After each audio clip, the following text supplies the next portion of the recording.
Let's start. Hello, everyone, and welcome to this new webinar on EU DataViz. I'm Beatriz Fernández Nebreda from the Publications Office of the European Union, and I'm very happy to welcome today Arnold Platon. Arnold was a speaker last year at the EU DataViz conference, and today he is here to talk to us about EU election data, about how fragmented the look is from the national points of view, and about a new visual for representing the situation at EU level. If you have any question, please use the chat box at the bottom, and we will address these at the end of the session. We are very grateful to have Arnold today. And Arnold, the floor is yours. Thank you. Hello, everyone. My name is Arnold Platon. I'm a data visualization freelancer and passionately pro-European, and I'm here to share with you what I've learned creating the most detailed map of the European elections ever. No, kiitakse.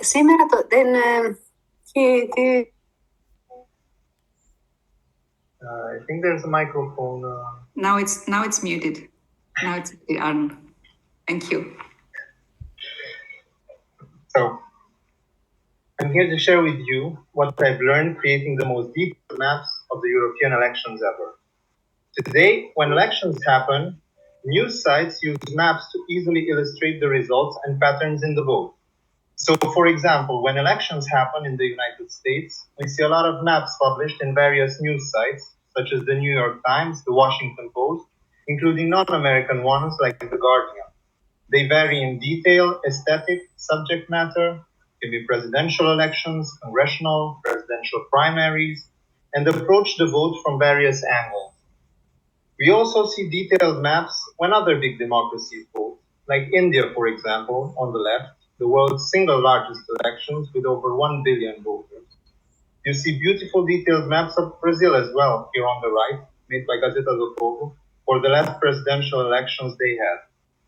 But when the European Union holds elections, second largest elections in the world, with more than 400 million eligible voters, we often get maps like these.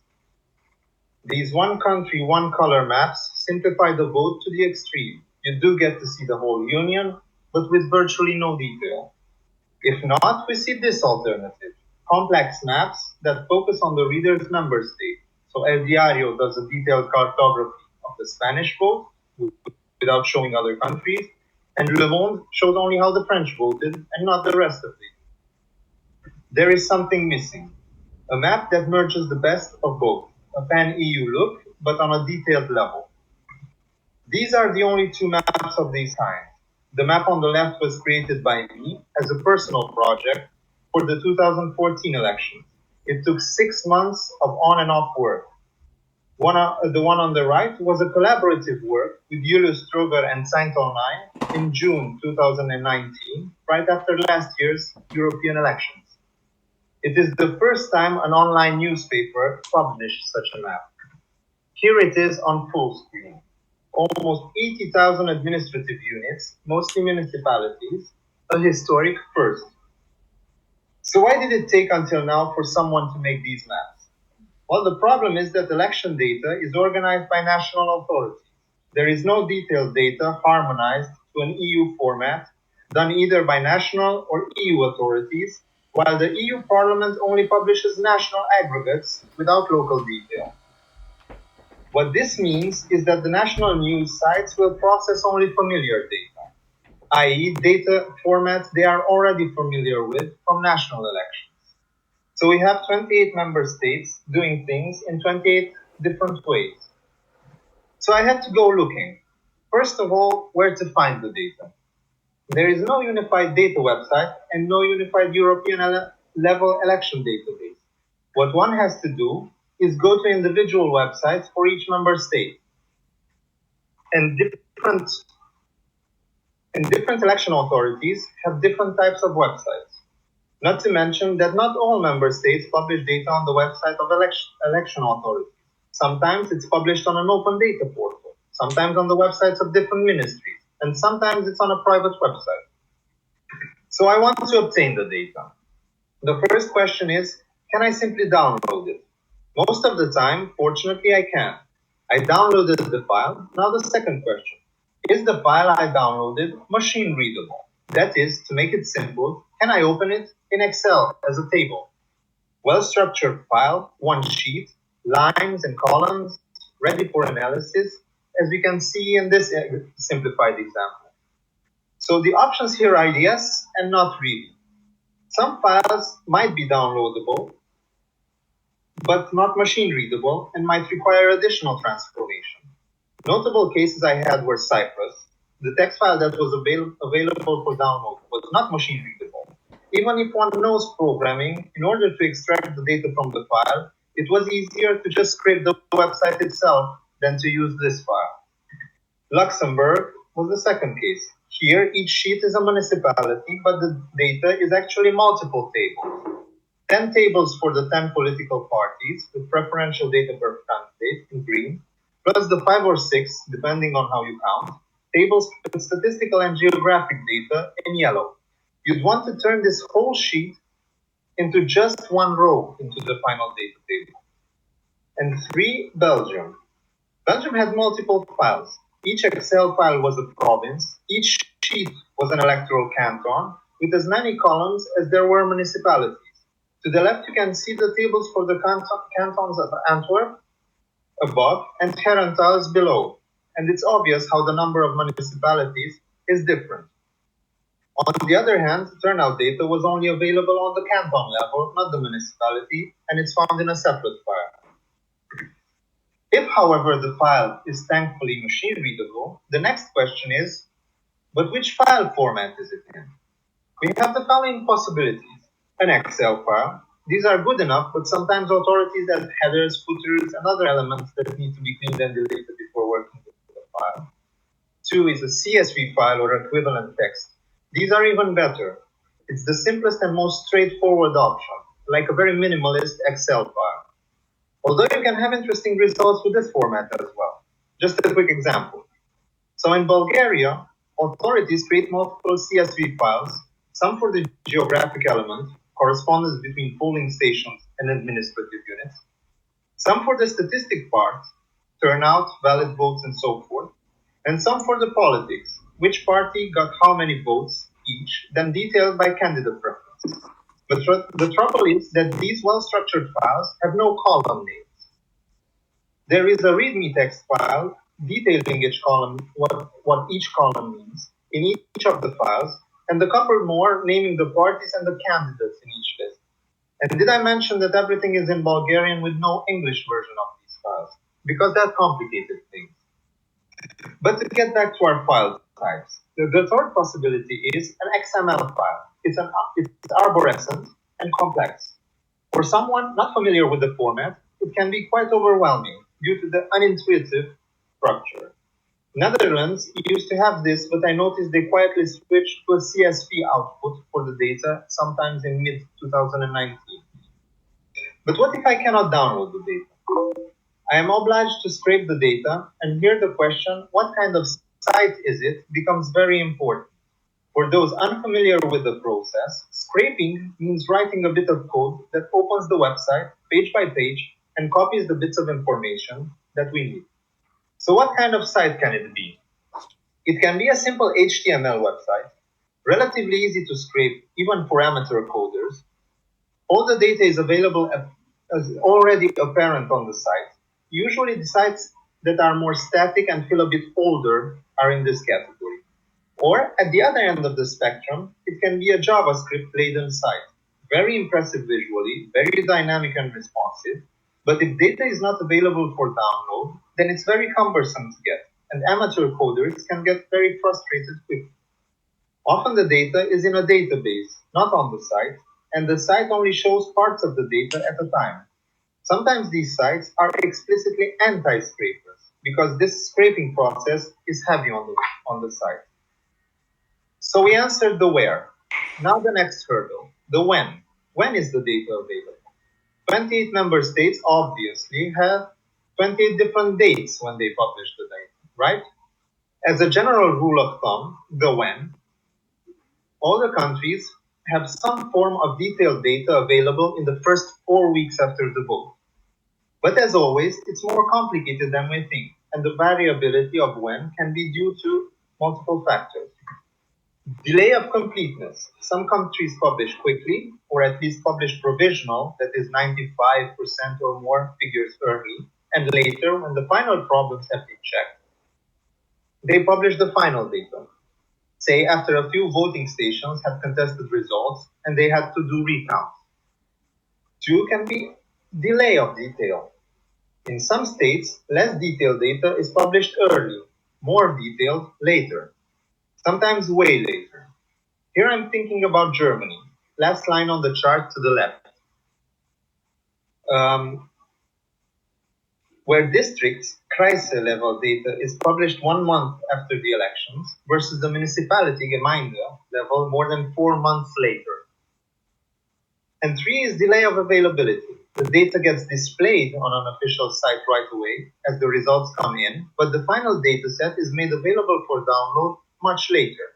In this case, Spain and Belgium, the other 2 circles on the left, is what I'm thinking about. I want to talk about another aspect that helps or hinders getting the data: language. The EU has 24 official languages, and of these, English, French, and German are procedural languages, and as we know, English is also the world's and Europe's main lingua franca. Less than half the countries have good English language sites, which helps a non-native get access to the data. But to access all the data, one needs to be comfortable in many more languages. A second linguistic subject to keep in mind is alphabet. Non-Latin writing systems are used in 3 member states: Bulgaria, Greece, and Cyprus. This can add further layers of problems when one is translating the dataset, as well as one is doing research on parties, especially minor parties, when one needs to look into online articles.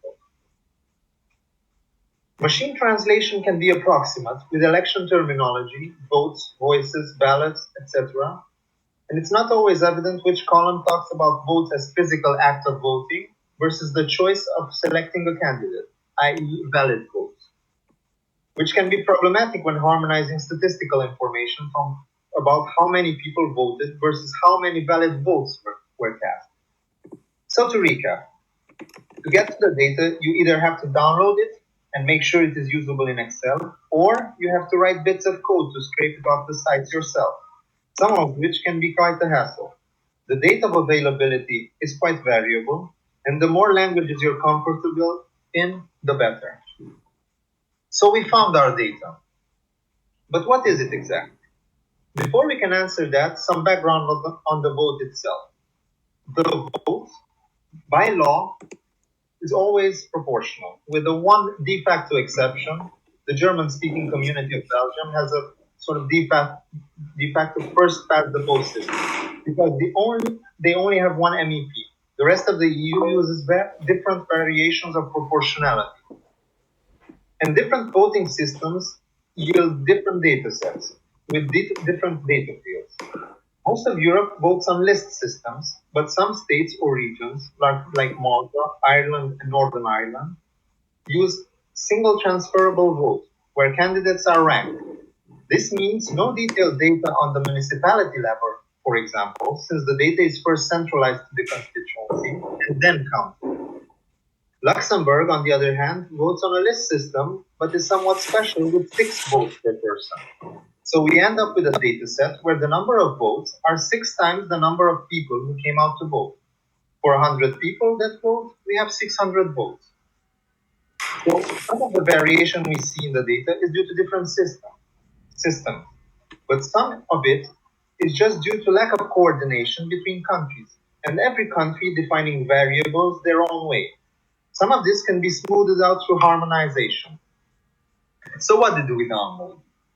Election data can be divided into 3 main elements: the politics, what people voted for; the statistics, who actually voted; and the geography, where they voted. Let's look at each of them in their magnificent complexity. The politics, what people voted for. We vote for political parties, sometimes coalitions or even independent candidates. but each member state has its own party ecosystem. There are very few pan-European parties like Volt or the Pirate Party, mostly marginal, and even these vary by country, as some are more serious and successful than others. European elections are still fought on national issues, and the European dimension is often missing. Of course, as someone once said, all politics is local, and the local realities should inform the vote, but we must transcend the national. There is a question on how to shift the point of view from a national to a European perspective. Everyone is familiar with their own country, maybe superficially a few others, like Germany or France, but how many non-Lithuanians know details about where the Lithuanian parties stand on the political spectrum? To solve this, one solution is to aggregate parties according to some higher European-level categories. The solutions I had contemplated were: 1. Ideological groups, like Christian Democrats, liberal, regionalist, conservative, maybe agrarian or religious in some countries. There are several problems with this approach. Grouping these parties involves a lot of subjective choices that can quickly get contested. And sometimes a party can be part of multiple groups, far left and regionalist, minority rights and liberal, or can just be very hard to classify. 2 is Euro parties. These are international organizations uniting political parties spanning the whole of Europe, beyond the EU, most of whose membership is relatively stable. But one drawback is that there are some minor Euro parties around the fringe that seem to be less durable, and information on who joins and leaves Euro parties might not always be up to date or publicly available. I included Euro party membership too in my final database, but it was the research process of establishing membership that put me off from choosing Euro parties as the default aggregation. And the third choice is EP groups. These are European Parliament specific groups that shadow Euro parties. They change from one session to another, especially more one gets further from the center, then there is a minimum number of parties needed to establish a group. Groups can be heterogeneous and not always strictly ideological, but they seem more adapt these elections since we would judge EP elections on EP terms. We can more easily follow who left, joined groups, and how they change. There is a better record keeping of what MEPs have done in Parliament, while Euro party membership, for example, is less well documented. Besides aggregating them in groups, as they are at the inaugural session of each parliamentary cycle, it is probably useful to have at least one such aggregation at the end of the cycle before the next election. That way, we can see how groups survive and or change during the 5 years, how parties change groups from one parliamentary session to another, which are the new parties in a group, and which parties didn't make it in the election. Okay, so I decided in a way to group the parties and establish a pan-EU system of looking at them. This aggregation is part of a wider move to essentially create a database of European parties under a harmonized system. While choosing how to group them might be the thorniest aspect, here are some other bits of information I needed to consider. Name. How do we record names? Long form versus short form. All parties have long official names and short abbreviations or nicknames, which are more user-friendly, shall we say. Both should be included.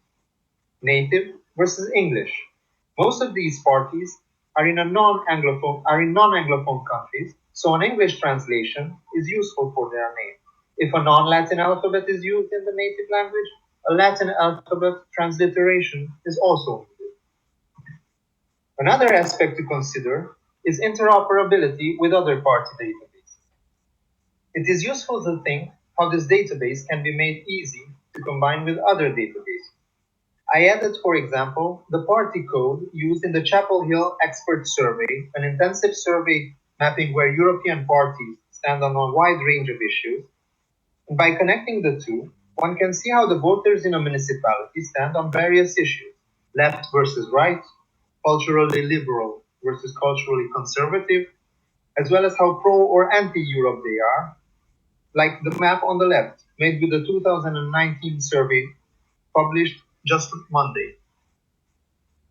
The Joint Research Centre's Geography of EU Discontent is also worth mentioning because the study used exactly this approach, albeit with older, national data, and they also used our 2019 data in another study published this February, entitled Immigration and Trust in the EU. There is also an entire discussion to be had on coalitions. How to break them up into constituent parties and geographic elements in our database. In an election, a coalition comes before the electorate. The coalition is composed of multiple parties, and some of these parties, via the vote and the internal arithmetic of the coalition, manage to get seats in the European Parliament. But as a data point, you only have the election score of the coalition. Let's take, for example, Spain, because it offers an interesting case study on coalition. Spain is a state composed of multiple autonomous communities, some with strong regionalist movements. Some regionalist parties are left-wing, some are centrist or right-wing. In order to have a chance at MEPs, they form coalitions, usually one with the more left-leaning regional parties and one with the more center-right-leaning ones. What happens is they get different scores in different regional and different autonomous regions, and not all regional parties end up being represented in the European Parliament. Now let's go back to the previous point and imagine we want to calculate, let's say, how Eurosceptic the vote was, but we only have the Eurosceptic score of the individual party. Do we use the average score of the coalition everywhere? What weights do we use? Number of elected MEPs, risking a number skewed towards the more successful parties only, or something different? When calculating Catalonia, do we use the score of the Catalan parties in the coalition only, or the coalition average? A lot of interesting decisions need to be made when it comes to how to handle coalitions, and they need to be consistent throughout the member states. So to recap, we must harmonize parties across member states in a way in which parties are seen from a European perspective, and the best way to do this is to build a database of political parties attached to the voting intention dataset. Looking even further afield into what others are doing when it comes to party databases could yield a lot of added benefits for data analysis. The statistics. Who actually voted? The statistics differ from country to country. First, they differ in availability. As always, we must ask, are stats available at all? One would be surprised to learn how variable this element is between countries. For example, Belgium only has the total valid vote statistic on a municipality level, while other countries go into a lot of detail. Another problem is that stats on turnout might be on different levels to the vote. Again, Belgium has them on the canton level only. Remember, cantons are one level above municipalities. Then there is a lot of diversity in their typology, meaning in how different categories of statistics are treated. First example, valid versus invalid votes. For example, Bulgaria, the option none of the above exists as a choice on the ballot. This means that it is included in the total valid votes. But it doesn't exist in other countries, and it isn't a political party per se. So the question is raised if in the harmonized data set it should be treated as a political option and thus part of the valid political choices, or it should be assimilated with blank votes elsewhere and reinterpreted as a de facto non-valid choice. Also, depending on the country of choice, invalid votes could be either one overarching category, or they could be separated into various subcategories such as torn ballots, double vote, voting outside the designated area, or annotations on the vote. Another example of statistic we have already mentioned is turnout. How many registered voters exist, how many came out to vote, how many actually cast a ballot, how many empty envelopes there are. All these can vary in a lot of ways. European countries in their splendid diversity have found various ways in which absent or incapacitated voters can cast their ballots. As evident in the chart below, unfortunately, this adds to the complexity of the statistics in the actual dataset. So the variables can be extra list. Registered voters might not be present in their municipality of residence, but might wish to cast a ballot anyway. This means their name could be written into an extra list at the polling station, where they choose to exercise their democratic right to vote. 2. Mobile ballot box. For example, in Romania, People who cannot go to the polling station due to illness or disability can request a mobile ballot box to come to their house or to the hospital. This was set up because vote by proxy and postal votes do not exist in that member state. 3. Vote by proxy. In other countries, when unable to vote due to absence or illness, people can designate a proxy to vote in their place. What this does to the statistics is that there are more actual votes than people who came out to vote. So this begs the question, which number do we use to calculate turnout? 4. Postal vote. People might be able to vote by mail. The way these are allocated can differ from country to country. They can go to the voter's home municipality, thus they can be included in the total municipal votes, or there might be allocated to a higher level administrative division, thus being unusable for municipality-level analysis, as is the case in Austria and Germany, most notably in rural areas. Mailing in one's vote can also generate various other invalid categories due to the multiple steps involved. 5. Voting abroad. Voting abroad is another layer of complexity. I've already mentioned postal votes, so here are some aspects of embassy voting. Sometimes they are counted in a category apart, nationals abroad, which is easy to exclude from the total. But some countries, embassy votes get added to the votes in the national capital, thus skewing the data in these cities. Arguably, this is done because the Foreign Affairs Ministry is located in the capital, so embassies are extensions of the capital, so to speak. So all these variables need to be harmonized. We need to look at them, all of them, and see the same thing. And to do this, I created a theoretical framework to help transform national statistics into a single European format.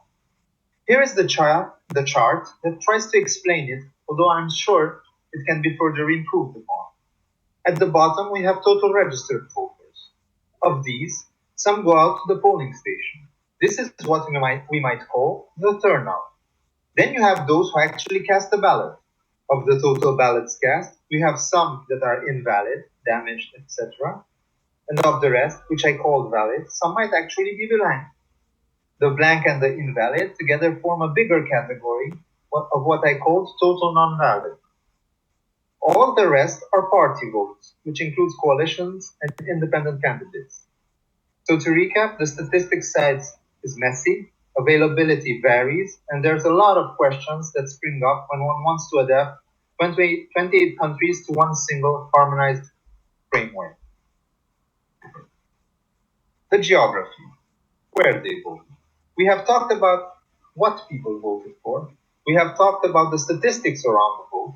And then there is the third aspect, geography, where people vote. The geographic detail of the vote data can be quite varied.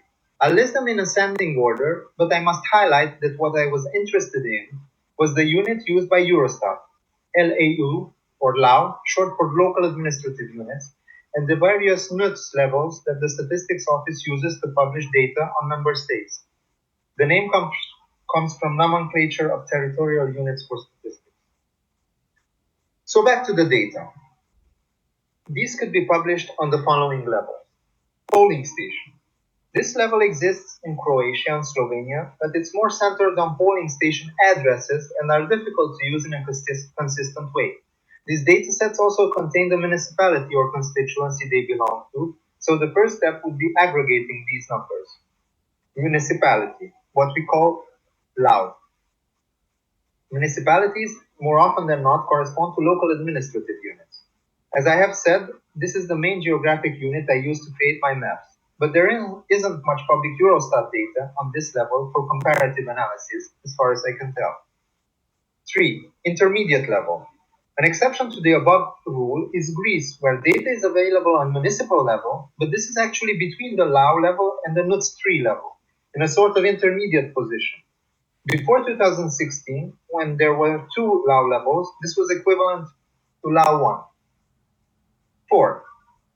NUTS 3 levels. This is the lowest EU level and the main Eurostat level for analysis, because most Eurostat data begins at the NUTS 3 level. Aggregating LAU municipalities to NUTS 3 is relatively easy in geospatial software. Constituencies. In some member states, the main unit of election data is the electoral constituency, which unfortunately is not Eurostat compatible. The main examples are Ireland, where constituencies are variable from election to election, as you can see below, and are not compatible with Eurostat units, with the sole exception of Dublin. And Slovenia, where the same constituencies are used as for the national elections, and these are not very compatible with NUTS regions. The only aggregation good for a comprehensive comparison in Slovenia is the national level, due to the way constituency borders are drawn up. NUTS 2 is incompatible, NUTS 3 and Lao are only partially so, the green area is highlighted. And last levels are NUTS 1 and NUTS 0, the country level. As mentioned above, Slovenia, Ireland, and because of its small size and voting system, Malta, are countries that can only be meaningfully analyzed on a national level, equivalent to NUTS 2 or NUTS 0. Remember that Malta, Ireland, and Northern Ireland use single transferable vote as a voting system, and this means no detailed data on the municipal level exists, as data is first centralized and then counted. But let's say that the data is available to download and the file is a clean Excel file. It's not sure that the data is georeferenced with the relevant municipality code. These help with attaching the data to a map's shapefile.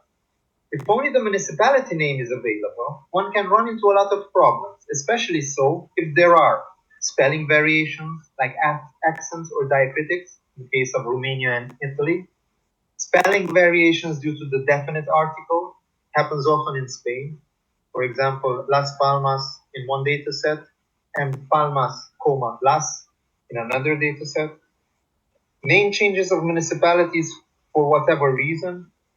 Language variations when a municipality is in a bilingual area and it has the national name in one dataset and the regional name in another, for example, in Italy or Spain. Or transliteration issues. For some reason, Greek names are transcribed differently in Cyprus compared to Greece. Thus, it is always better that these datasets have the relevant municipality code. There is less risk of confusion. But even here, the codes used by the EU authorities might sometimes differ from the ones used in the national datasets. They might be longer, and one needs to know which bits to keep in Poland. And sometimes the dataset has the municipality code decomposed into several columns, in France, for example. Two subsequent issues are worth mentioning here. First ones are administrative reforms. France, Italy, Netherlands, Belgium, Germany have all enacted administrative reforms, usually merger of municipalities, but sometimes divisions, between the last published shapefile, 2018, and the date of the elections, May 2019. Incidentally, France had enacted a big administrative reform in January 2019, so the latest shapefile was especially problematic. On the other hand, one big administrative reform is easier to fix if well documented, rather than weekly or monthly minor ones, because one has to search for them one by one. Worth noting that administrative reforms may or may not change the law code of the new municipality. Sometimes an old one is reused when a municipality absorbs another. Sometimes the new entity is considered an entirely new municipality, even if it keeps the old name. The second issue is the story of who votes where in Cyprus. There are 4 types of municipalities on the island: occupied ones in the north and abandoned ones in the south, formerly Turkish villages whose inhabitants fled north during the invasion of 1974, where no vote is held in these two. And then there are 2 kinds of inhabited municipality under Cypriot control. If a municipality, a village in this case, has fewer than 30 voters, no polling station is set up and they get sent to a larger neighboring municipality to vote. Thus, the municipal numbers of some larger municipalities might in reality reflect the votes of multiple adjacent municipalities.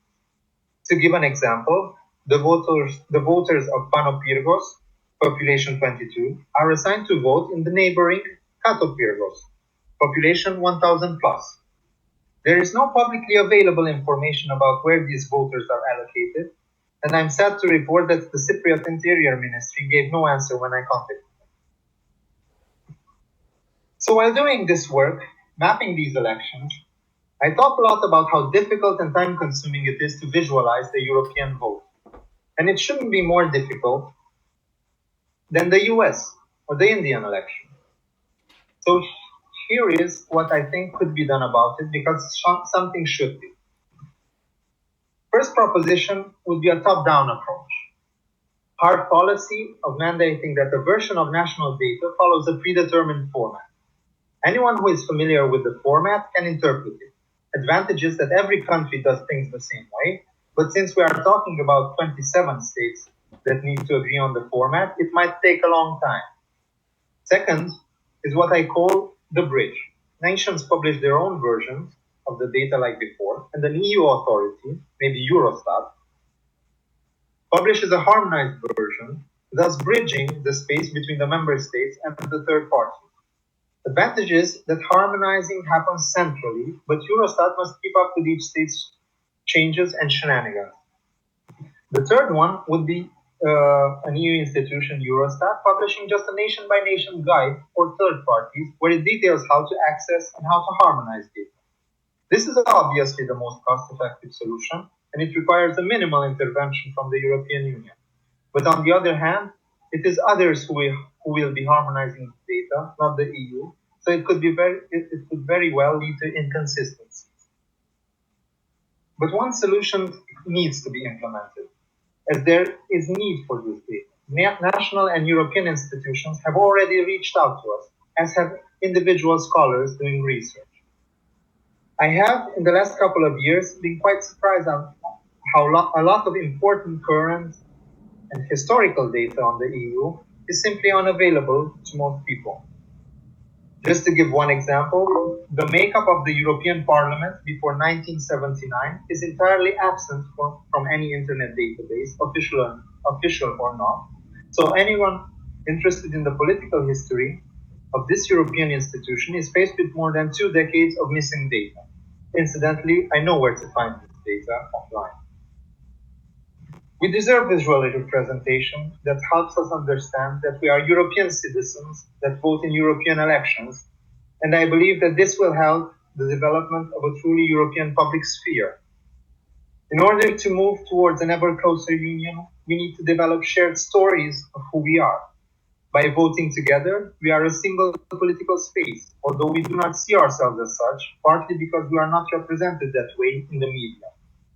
If we have harmonized EU data readily available, we will use this data, which means more visualizations in the media, more academic studies, and we will see ourselves represented more as a European community. Thank you.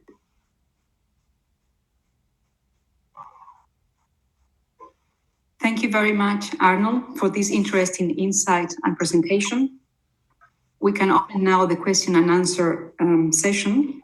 I would like to start by asking you, what is the feedback? Where have you presented these, the results of your work? And what has been the feedback received? Have you presented it to national parliaments, to countries? No, so the most tangible outcome is the work I did with Zeit Online in 2019, when we did the first detailed representation of a European election in this format, which is really popular at the moment in a lot of online publication, and that sparked a lot of interest in various institutions or various scholars who have requested this data. For example, I already talked about the Commission's Joint Research Center doing a study on this. There was also our colleagues at Zeit Online said that there is a German institution that requested the data. I haven't gotten feedback if they used it or not. The Federal Institution for Urban Planning and Management. I'm not sure about the exact name. And then there were individual scholars. So I had just recently a scholar from Sciences Po in Paris, who requested it because she's doing, I think, a master's thesis or a PhD. I don't remember exactly, and it's relevant to what she's studying. So there's this feedback in the sense that there is how should I say, thirst for this data. And have you presented at any European institution or in a EU context apart from EU DataViz conference? No, I presented only in the context of the EU DataViz conference for the time being. Okay. So we have here some questions and comments. Kudos for a job well done. We have a comment from Bogdan from Eurostat saying that collecting election data is not and most likely will never be part of Eurostat's mandate. And we have a question on data sources and the quality of the data. Yes. Given the diversity of the data sources, you mentioned you went back to the original national results. How did you manage to ensure the quality of the data and its veracity to remove any potential bias in its interpretation by people? Any potential bias. So one reason I chose to aggregate, let's take it from the macro level down to the individual level. So the data source is the national institutions as they have published them. And one of the reasons I chose the Euro-parliamentary groups as the level of aggregation is because that's an objective, so to say, grouping, in the sense that at the inaugural session of the European Parliament, each party is assigned to a group. It chooses a group, and then I can assign the national party data to a group. Then there is the question of the statistics. This is very subjective, and there's a lot of elements where I had to make subjective choices. That basically I used a lot of paper notations. I noted when confronted with this situation, I took this methodology of resolving the stuff. That is why I created this visual presentation of how I harmonize data. I'm not sure that it's 100% error-free, because there's this element of language diversity which is really problematic. I had to in a lot of contexts I had to Google Translate and then cross-reference with the representations, databases to understand how the vote and the statistic elements relate to each other. And then there are other choices that are entirely subjective, which is how I break up coalitions.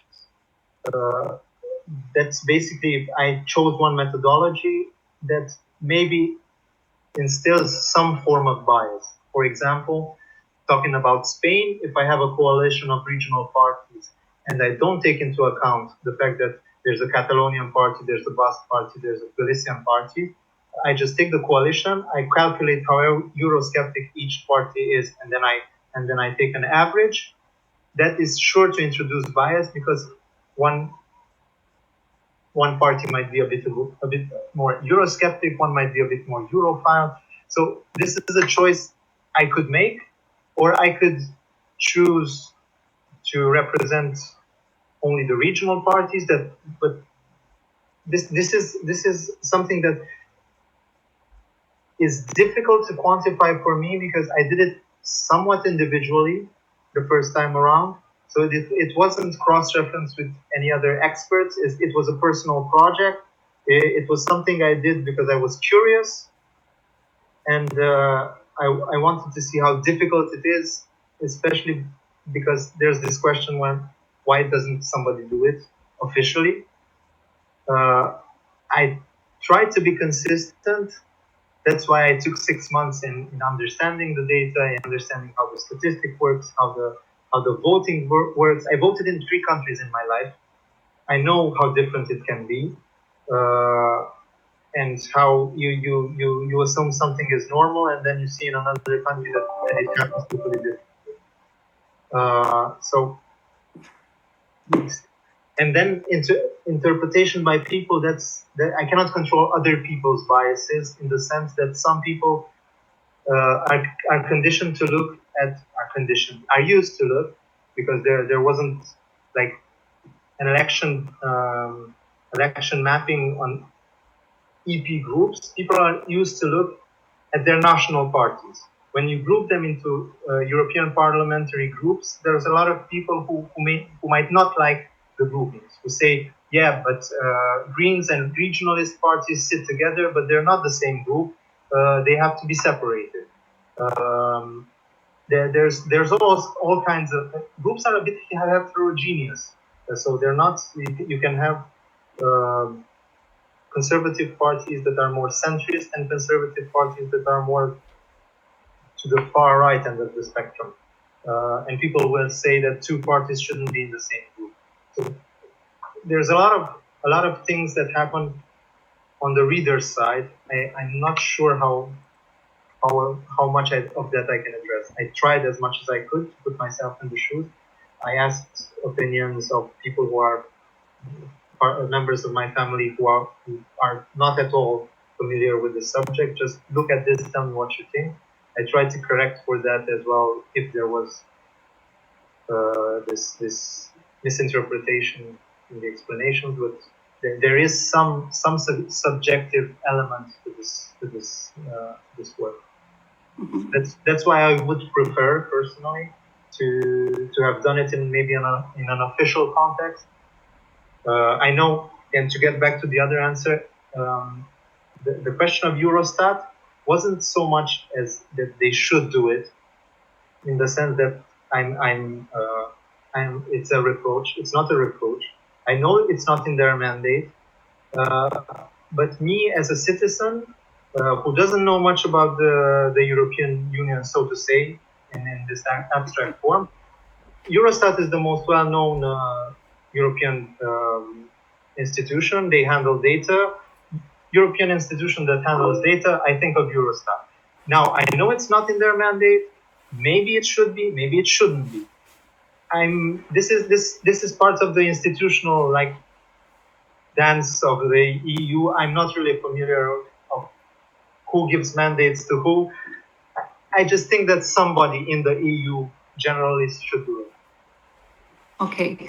I pick on this last part of your answer, and thinking of how you've mentioned that it was really a challenge to go back to all the national institutions and gather the data. You encountered some language issues. My question is, why didn't you use some of the existing data at EU level, like published by the European Parliament on the results of the elections?